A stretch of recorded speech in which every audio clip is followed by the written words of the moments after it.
Désolé pour le son, mais on est bien arrivé à Copenhague. Là, on prend la petite escale pour Göteborg et on va être enfin arrivé. Normalement, je prends un bus pour aller dans le centre et il y a le monsieur de la concession qui vient me chercher, donc assez sympa.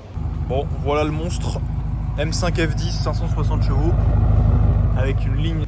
Bon, là, vous avez vraiment tout en option, hein. Soft close, démarrage sans clé, etc. Mais bon, je vous ferai une présentation plus en détail tout à l'heure. C'est 1,45€ le litre. Bon, voilà le premier plein, 75 litres, 1209 kr. Il va falloir convertir tout ça en euros. Je vous mettrai au montage. J'ai posé le monstre devant chez Koenigsegg. J'ai bien évidemment l'accord du client pour faire un petit détour. Bon, là, c'est vraiment un détour de 5 km, hein, donc vraiment rien du tout. Voilà le monstre M5 F10. On va faire un peu le tour des options. Toit au vent, soft close, ouverture facile. Donc là, le soft close. Voilà, donc soit partout. Là, vous avez les pare-soleil à l'arrière, le pare-soleil électrique au niveau du pare-brise arrière. Après, bien évidemment, vous avez siège électrique, clim quadri-zone. Donc, vous pouvez gérer le débit d'air, que ce soit pour tous les passagers. Donc, chacun peut gérer son débit d'air, la température. Vous avez les sièges chauffants à l'avant et à l'arrière. Vous avez le volant chauffant aussi. Bon, après là c'est vraiment un missile rétroviseur électrique, détecteur d'angle mort, toit au vent. C'est vraiment une voiture très bien optionnée. Il manque très peu d'options. Il en manque quelques-unes, mais c'est pas l'essentiel. Harman Kardon aussi. Après vous avez Bangkok Olufsen. Là c'est une LCI, vous avez aussi affichage tête haute. Mais en tout cas ouais, c'est en LCI comme ça c'est magnifique. On va aller voir dedans, enfin dedans, juste devant parce qu'actuellement c'est fermé. Et on ne peut pas rentrer comme ça chez eux. Ils l'ont rénové, je crois, il y a 5 ans la société. Ça y était déjà. Et là, ils ont rajouté tout ça. Puis après, derrière, vous avez tous les aéroports où tout est testé. Mais on va se rapprocher parce que normalement, il y a une GESCO qui est cachée dedans et c'est juste exceptionnel. Mais avant, il faut contempler la M5 qui est sublime. Bon, les plaques, c'est pas grave si on les voit. Donc c'est une plaque provisoire. Là, la config, c'est vraiment un TGV, hein. Vous êtes tellement confort là-dedans, magnifique. Et en plus j'ai réussi à avoir des pneus arrière, parce qu'ils sont un peu usés. Ils doivent être à mi-usure à peu près. Vous voyez, coffre électrique. Et l'autre, il est garé devant. Et là j'ai réussi à avoir des pneus aussi d'occasion, mais ça fait toujours ça pour le propriétaire en tout cas. C'est toujours sympa.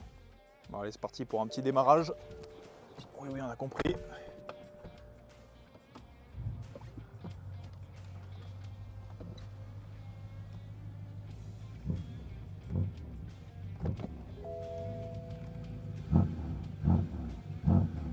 Voilà, le bruit est vraiment sympa. Et siège maçon aussi, hein, que j'oublie pas. Enfin, vous avez tellement d'options, je pense en avoir oublié. Mais voilà. Très jolie config, avec les options principales à avoir en tout cas sur une M5. F10, caméra 360 aussi. L'alarme, et ça c'est pour ouvrir les portails. Donc vous avez 3 boutons que vous liez à la télécommande. Admettons celui-là pour le garage, celui-là pour le portail. Enfin, vraiment là c'est. Vous avez tout, même affichage TTO du coup. Magnifique. Allons voir ce qu'il y a chez Koenigsegg. Bon, comme je vous disais, on est devant chez Koenigsegg. Là, j'ai posé la M5, vous pouvez la poser devant la grille. Là, vous avez une sorte de... pour poser des hélicoptères avec un énorme fantôme. Et là, comme je vous disais, c'était sûr qu'il y avait une Koenigsegg au moins. Et là, il y en a deux. Il y a la Gemera. Donc, la Gemera. Là, il y a Regera, pardon, avec une seule vitesse. Et là, pour moi, ça a l'air d'être la première Koenigsegg à 4 places. J'arrive pas bien à voir, c'est compliqué de distinguer. Compliqué à voir. Ou encore une Regera. Je crois qu'il y a peut-être 2 Regera dedans. À confirmer en tout cas. On vient de passer la Suède. Là, c'est direction le Danemark. Comme d'habitude, on prend le fameux pont. Donc là, le pont vraiment magnifique. Il est à 60 ou 70 € à peu près. Ça dépend la couronne suédoise, si elle est plus forte que l'euro, etc. Et après, là, ça fait un pont, et après, vous allez sous terre, et vous arrivez au Danemark, directement à Copenhague. Et si vous voulez aller en Suède, dans le sud de la Suède, je vous conseille d'atterrir à Copenhague, de prendre le train, et là, on a un train qui passe en dessous de nous. Et là, au moins, vous arrivez en Suède avec un train, mais qui coûte vraiment pas cher. Normalement, là, on a encore 1 heure, 1 heure et demie avant d'arriver au ferry. Et puis, tranquillement, je vous filme dès qu'on arrive au ferry. Là, on a la belle traversée du Danemark à faire, tout simplement. Et on traverse l'eau, mais bon là on voit rien, il fait complètement nuit. Il est 21h15. On a bien vérifié la Mercedes GLA. Et je devais aller vérifier une Porsche Panamera. Malheureusement, je serais arrivé trop tard et les personnels de la concession, ils ne pouvaient pas nous attendre, ce qui est normal. Ils ne pouvaient pas m'attendre, étant donné qu'il est 20h. Je serais arrivé à 20h30 à peu près, quand je suis passé devant. Donc ouais, ça faisait beaucoup trop tard pour eux, ce qui est normal. Donc elle va être vérifiée par un collègue suédois qui est vraiment collé à la concession de Porsche. Et comme ça, au moins, il y aura tout le rapport pour le client et il n'y aura plus qu'à la récupérer, ou bien que le client la récupère lui-même. Là, c'est à voir avec lui, on ne sait pas encore. Mais déjà, le véhicule soit vérifié de A à Z.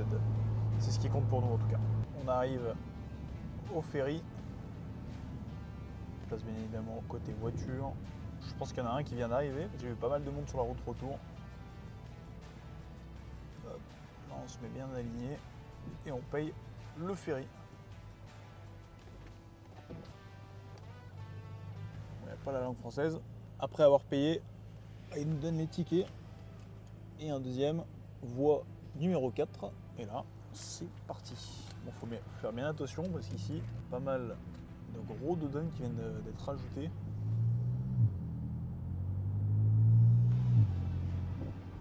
Il est balèze celui-là.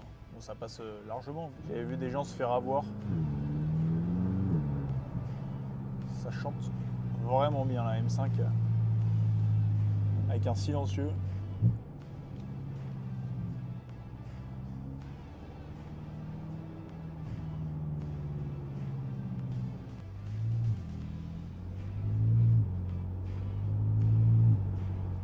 Elle a vraiment un super son.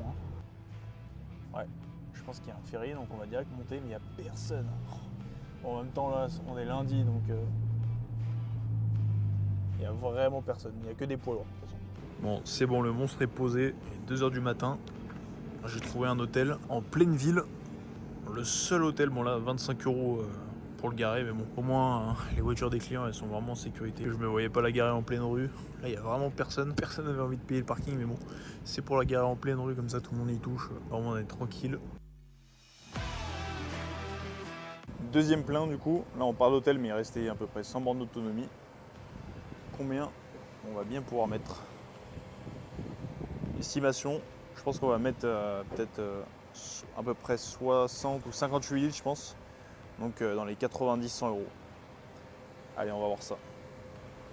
On approche de la France, donc là on est dans les bouchons complets. Il y a eu un accident apparemment. Ça doit faire 4-5 heures que je ne vous ai pas refilmé.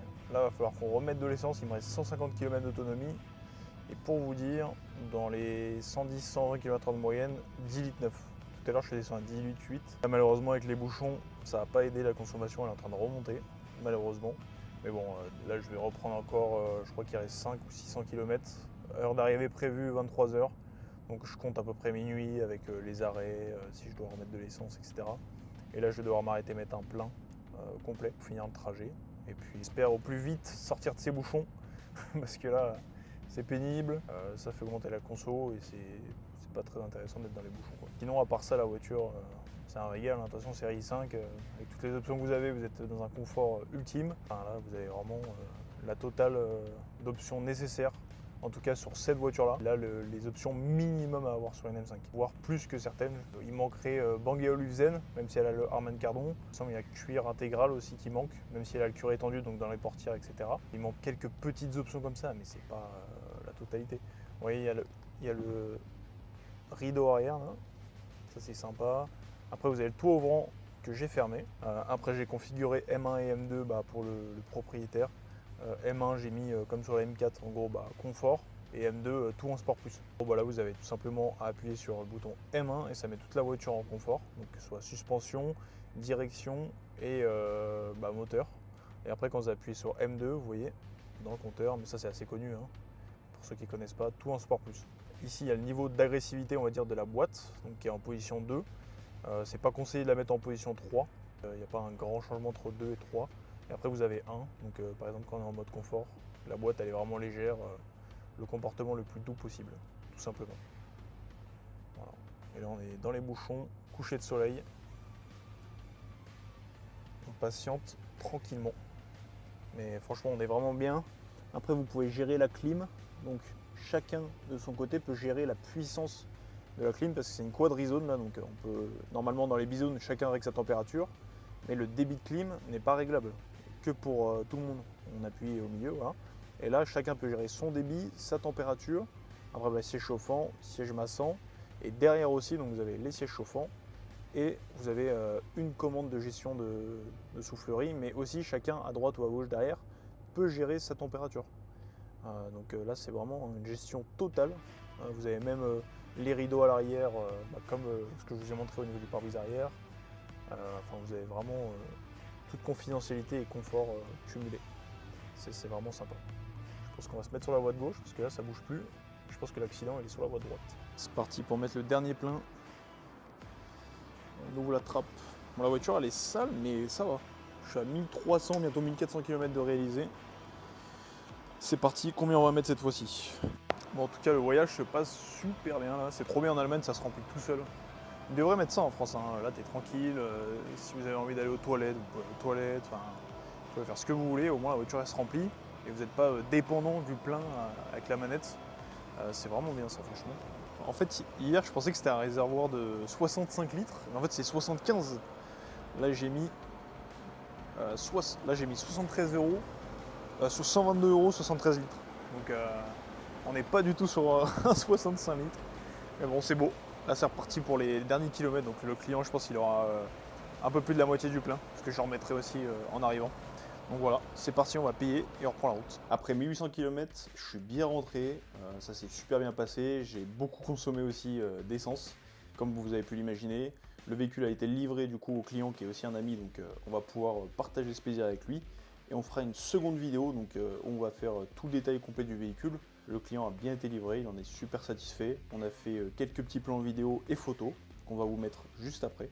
Et n'hésitez pas à nous suivre parce qu'il y a déjà de très belles photos qui sont sorties sur notre Instagram. Et si vous voulez suivre un peu ce qu'on fait au quotidien, c'est Vivre l'automobile, donc ça va s'afficher juste ici. Et on sera ravis en tout cas de répondre à vos questions si vous en avez sur Instagram. Essayez de deviner combien on a consommé pour rentrer de Suède avec une M5. Même si peut-être avec un C63 SAMG qui était en V8, j'avais peut-être consommé autant, mais je suis pas sûr. Franchement, je pense que la M5 c'était un peu plus. Et devinez dans les commentaires combien de litres j'ai consommé exactement. Et la prochaine vidéo, vous allez voir, elle est aussi très très sympa. Je pense qu'elle sortira la semaine prochaine. Là, je vais essayer de faire des vidéos plus récurrentes. Parce que là, on est allé chercher pas mal de véhicules. Notre dernière vidéo, elle a un peu bugué. Je l'ai enlevée, mais on avait ramené, il me semble, 5 ou 6 véhicules dans la vidéo. Malheureusement, elle n'a pas pu être sortie parce qu'elle n'était pas à la hauteur de nos attentes en termes de qualité en tout cas. Mais merci en tout cas d'avoir aidé cette vidéo. On se redit à bientôt